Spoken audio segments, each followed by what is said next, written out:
Hola, soy Silvia Cruz La Peña. Antes de que empiece el episodio de hoy, quiero recordaros que los fines de semana, en colaboración con Podimo, también tenéis episodios de Hoy en el País. En el podcast de ayer, la periodista de ciencia Patricia Fernández de Lis nos contó su experiencia atravesando el proceso por el que ha pasado, pasa o pasará la mitad de la población. Y un sofoco es como un orgasmo, no sabes lo que es hasta que lo sientes. Es una cosa que cuando lo sientes sabes que lo tienes porque nunca lo has sentido y es muy raro. Así que mi primer contacto con la menopausia fueron los sofocos. Ahora sí, os dejo con el episodio de hoy. Los últimos años en Cataluña han estado marcados por la tensión y una polarización que a veces se ha hecho irrespirable. Este ambiente afectó directamente al trabajo de los periodistas.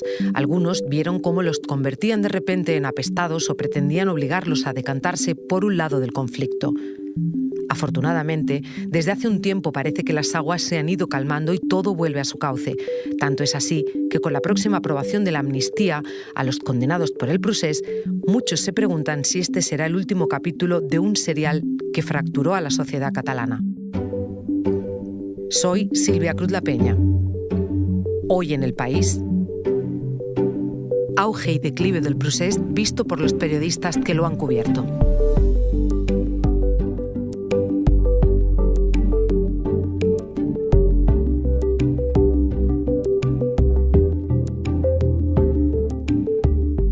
Este episodio lo trae mi compañero José Juan Morales. Després de l'avís sonor de tancament de portes.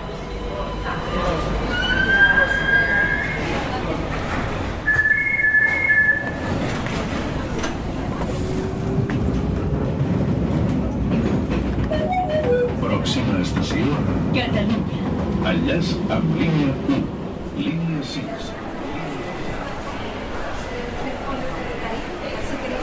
Mira, con todo lo que ha pasado del proceso en los últimos años, para ti, ¿cuál ha sido el momento más significativo de estos años?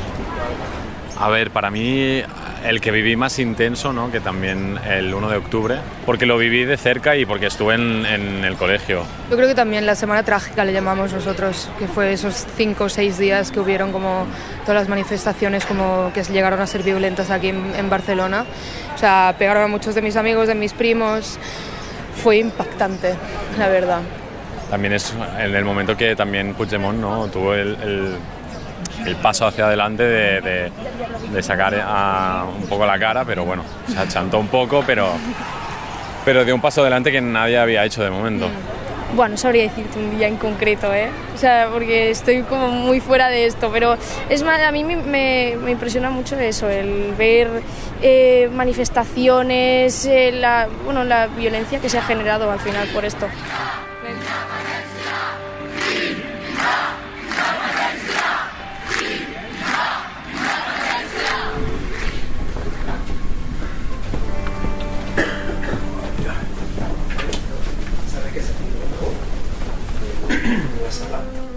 Yo creo que hay 2 fechas previas al origen oficial del procés que marcan muchas de las cosas que pasaron después.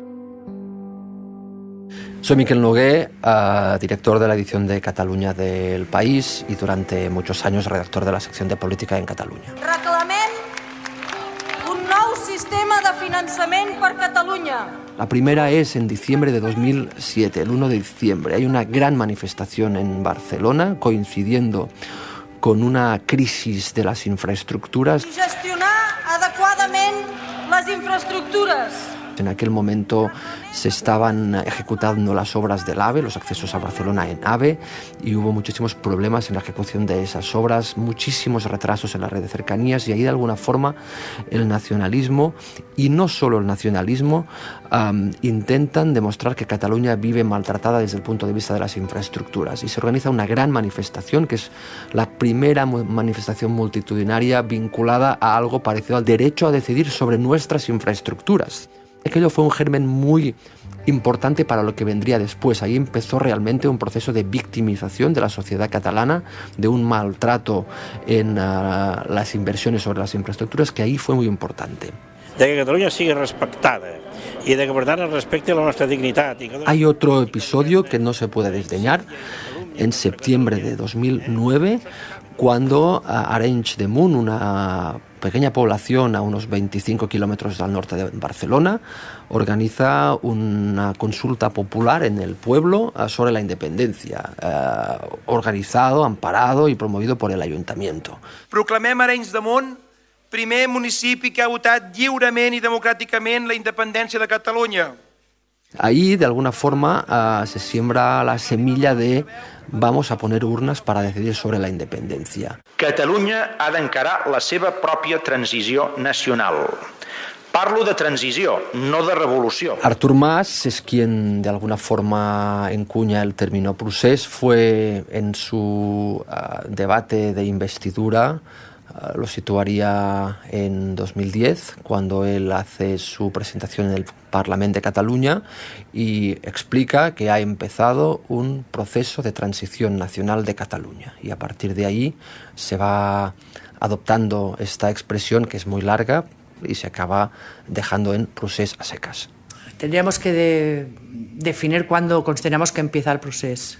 Seguramente para mucha gente, 11 de septiembre del 2012. Esa es una manifestación que nos pilla a todos por sorpresa y nos desborda por completo porque nadie había hecho una previsión así. Soy Àngels Pinyol, redactora del País, de la sección de política, y estoy en esta sección desde el 2009.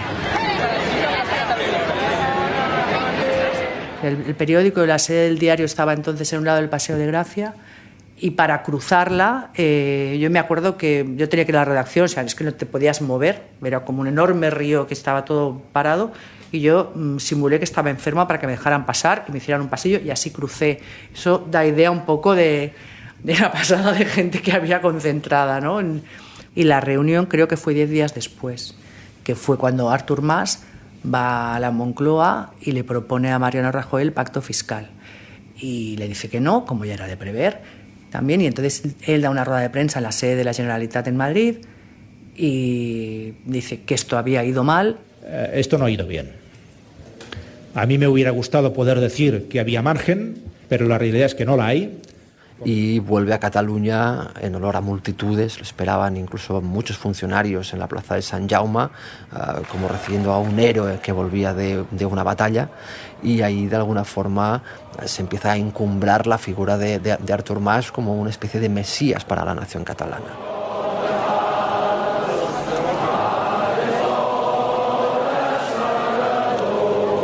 Otro momento fue cuando en el 2015 Convergència y Esquerra van por primera vez conjuntamente a unas elecciones, que eso marca también otro punto de inflexión, y todo eso ya empieza a abrir el camino hacia el 1 de octubre, ¿no? Precisamente las elecciones del 2015 las gana Junts pel Sí, entonces no llegan a la mayoría absoluta y necesitan a la CUP. La CUP exige que Artur Mas renuncie, bien, lo vinculan con casos de corrupción en Convergència, que se aparte. Siempre que dé un paso al lado, siempre dé un paso al costat. Sí, yo estaba trabajando aquel día y yo estaba al cargo de la información de Junts pel Sí. Artur Mas había sido mandado a la papelera de la historia por la CUP horas antes y estaban buscando candidato.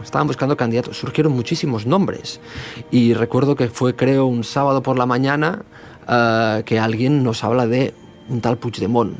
Necessitem fer-ho bé i desplegar el pla de govern i començar a caminar a la llum del que ja vam Conocíamos a Puigdemont porque había sido alcalde de Girona y ocupaba un escaño en un rincón del Parlamento, pero nunca había tenido ninguna intervención protagonista. Y recuerdo que tuvimos que buscar en la lista electoral en qué número estaba, porque no era ni el número 1 por Girona, y tuvimos que empezar a rebuscar muchas cosas sobre esta figura, porque realmente había estado siempre en los márgenes de lo que era Convergència i Unió. Ahí aparece Puigdemont. La CUP entonces adquiere un papel muy relevante porque son los que impulsan el referéndum y luego ya todo ese año hasta el 1 de octubre es lo que se prepara para hacer ese referéndum y ya la tensión ahí empieza a crecer. Y el primer escenario es el del 6 y el 7 de septiembre con la aprobación de esas leyes. Buenos días. El Gobierno de la Generalitat firmó anoche el decreto de convocatoria del referéndum del 1 de octubre tras aprobar En el país lo vivimos de una forma especialmente intensa, no solo por lo que pasaba en el Parlamento. En el Parlamento se estaba viendo como una supuesta mayoría pisoteaba los derechos de las minorías parlamentarias, que recuerdo no eran tan minorías, ni mucho menos, pero es que nosotros veníamos de días antes, o semanas antes, cuando conseguimos publicar uno de los borradores de esta ley de desconexión. Y recuerdo alguna conversación poco amistosa con alguno de los dirigentes políticos de la época que llegaron a pensar que el país, que nosotros habíamos entrado en algún despacho de Sanidad a robar físicamente estos documentos. Eso tiene una explicación, y eso tiene una explicación de que en aquel momento cualquier voz crítica desde el periodismo, desde el mundo intelectual, social, cultural, económico, era vista como una deslealtad hacia Cataluña. Eso me quedó marcado muy, muy hasta dentro.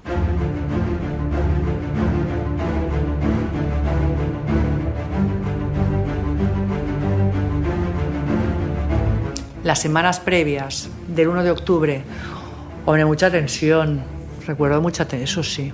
El sábado anterior, cuando veías que, de alguna forma, veías que íbamos al desastre.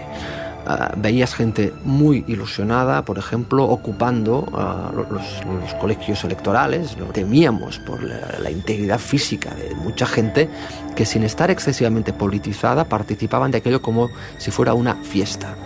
Y la fiesta acabó mal, como se vio el domingo.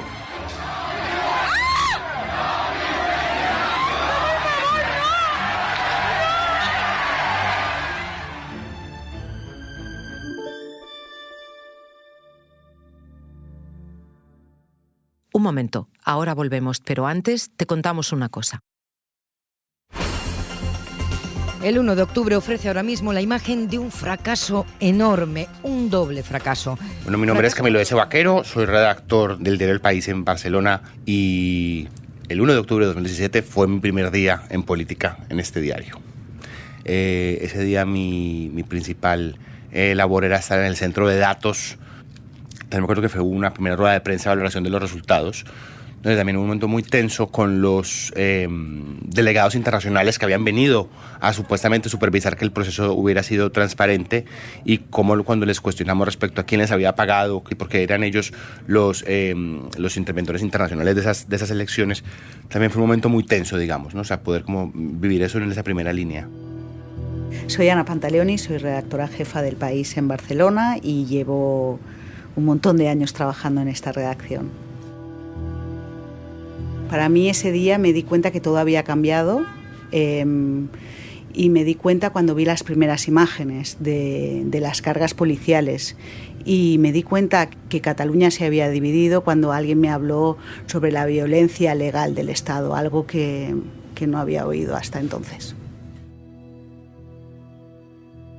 A partir de ahí empezó el doble relato, ¿no? Lo que contaban unos y lo que contaban otros. Y después estaba lo que habíamos vivido como periodistas y lo que tratábamos de contar, no desde la objetividad, porque eso es muy difícil, pero sí contar lo que estábamos viendo, y eso es lo que intentamos en todo momento. Desde la llegada de Junts pel Sí al poder, cualquier medio no editado en Cataluña era exactamente el enemigo. En Madrid se nos veía como un periódico independentista y aquí se nos veía españolista.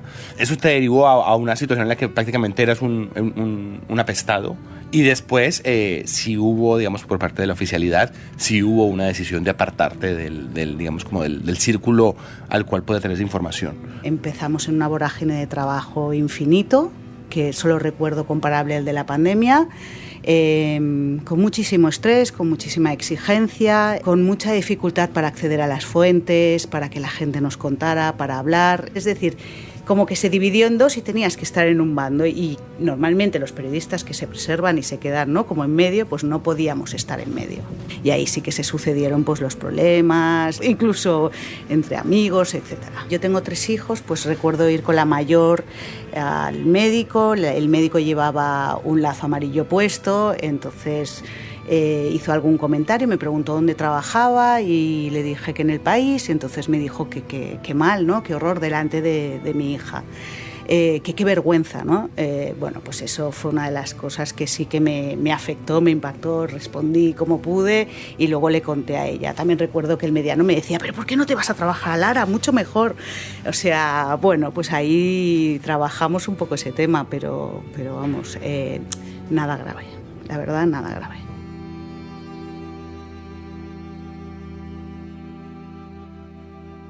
Esa presión de esos días derivó de la decisión del Parlamento de hacer la declaración unilateral de independencia. Ese día se nos convoca a todos los periodistas al Palau de la Generalitat. Todos damos por pensado que la estrategia de Puigdemont era en ese momento aprovechar como ese estado de opinión pública y adelantar las elecciones y de esa manera presionar al gobierno. Entonces es un momento muy complicado porque no sabemos realmente qué está pasando. En forma de república.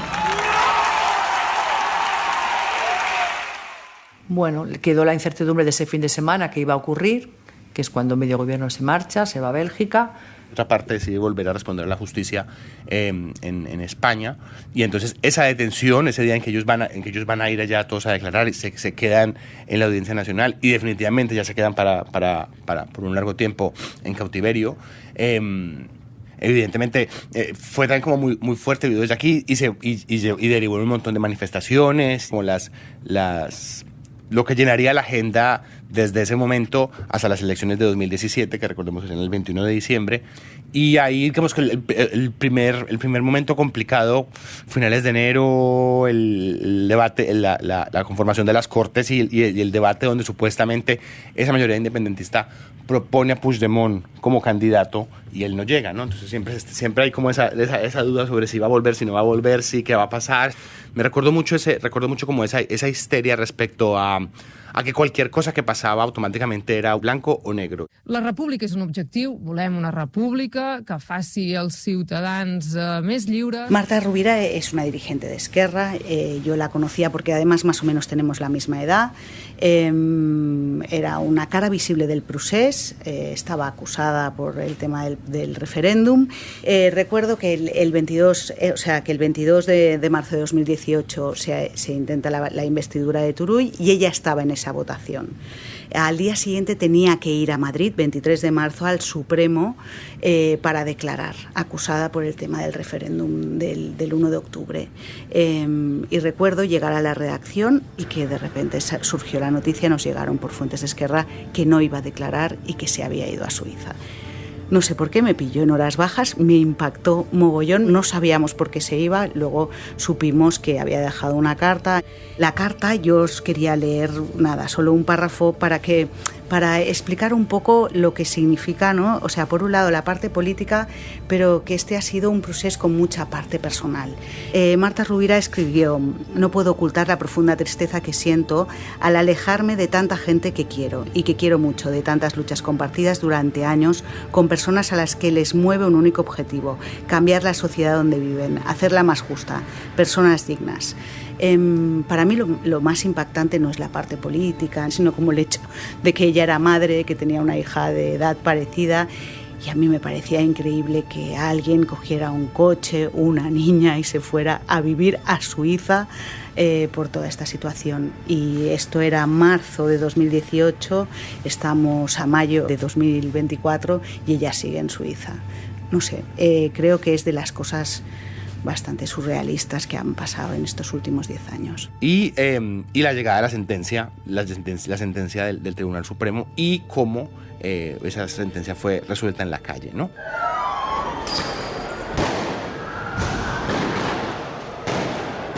Uno de los días que recuerdo con más que realmente costó, digamos, hacer la información, salir y hacer nuestro trabajo fue el 18 de octubre del 19, en plenas protestas por la sentencia del procés.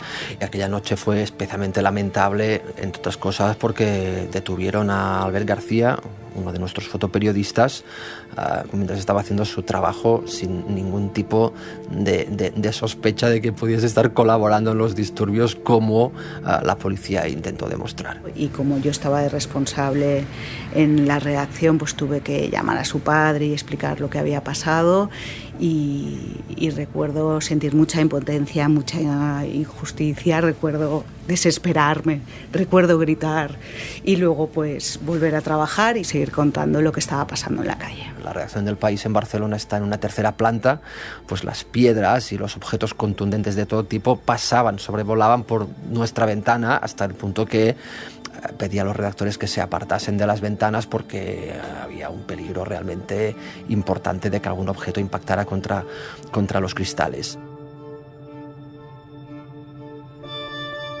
Realmente se empieza a desinflar cuando con la aplicación del 155 se ve claramente que los funcionarios de la Generalitat y muchos de los altos cargos de la Generalitat, empezando por el actual presidente Pere Aragonès, se mantuvieron en sus puestos en la Generalitat y continuaron gobernando aquellos meses.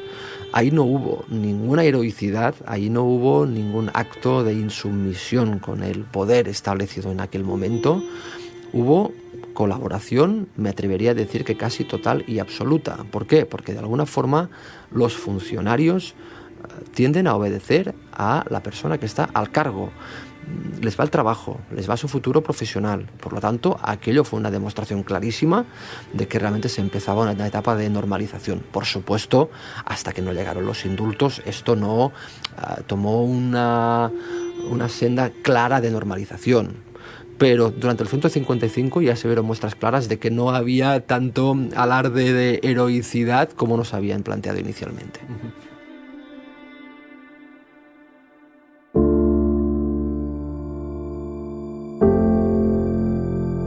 Para mí empieza a relajarse con la pandemia. Es que es un poco duro, pero es como en mi relato mental de trabajo. Yo además llevo la web, entonces la web es súper exigente y estás siempre como con mucha tensión cuando pasan cosas así. Y para mí el cambio fue la pandemia. Trabajar a tope, pero con otro tema. Y para mí fue una liberación.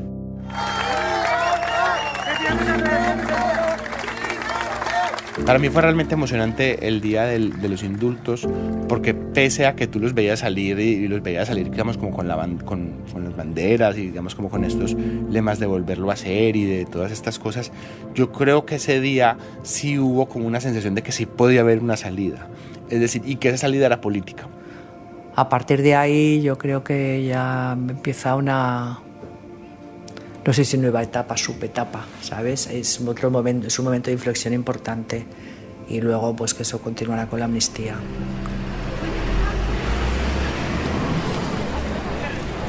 ¿Creéis que estamos ante el capítulo final del proceso?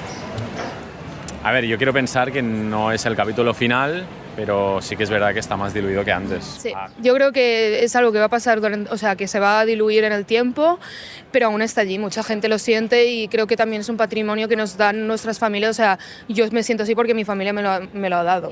Si acabase a nivel político, no creo que en las calles se dejara de hablar de esto, entonces nunca acabaría, siempre acaba habiendo, es como cuando hay algún hecho histórico importante, siempre que se acaba hablando, al final cada uno da su opinión y se acaba generando conflicto al final. Entonces no creo que sea el final.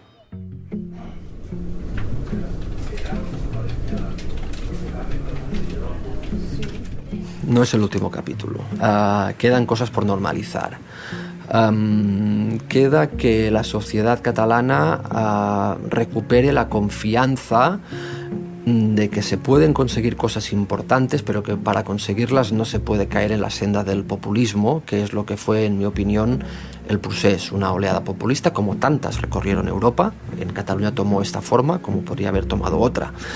Ha habido una pérdida de confianza y eso se ha traducido, por ejemplo, en que las grandes empresas que decidieron trasladar su sede en aquellos meses de 2017 no han regresado a Cataluña. Es la última gran herida pendiente de cerrar, que vuelvan como mínimo algunas de esas empresas, porque esto significará que ven estabilidad y ven prosperidad sin riesgos en Cataluña. No, yo no creo, al contrario, que va. No. Cuando se aprueba la amnistía es cuando veo que esto va a seguir, claramente. porque aquí hay un jugador que es resistente, resiliente y que ha demostrado que estará ahí, que va a seguir ahí, que es Carles Puigdemont. Y en el otro lado, y pese al día que es hoy, hay su homólogo, que es Pedro Sánchez, que también es resistente. Ante ellos dos, mientras estén ellos dos, yo creo que esto va a seguir. No, porque yo creo que de todas maneras es verdad que en Cataluña sí existe un conflicto de soberanía y yo creo que las consecuencias de intentar seguir de largo, intentar pensar que se solucionaba con el tiempo, evidentemente no ha sido así. Yo creo que es muy arriesgado y casi temerario hacer pronósticos porque yo jamás imaginé la manifestación del 2012 que fuera tan gigantesca como de la noche a la mañana. O sea que es mejor no hacer de pitoniso ni adivino, ¿no? Yo creo que con la amnistía seguramente se cerrará una etapa. La cuestión es que el problema original yo creo que no está resuelto.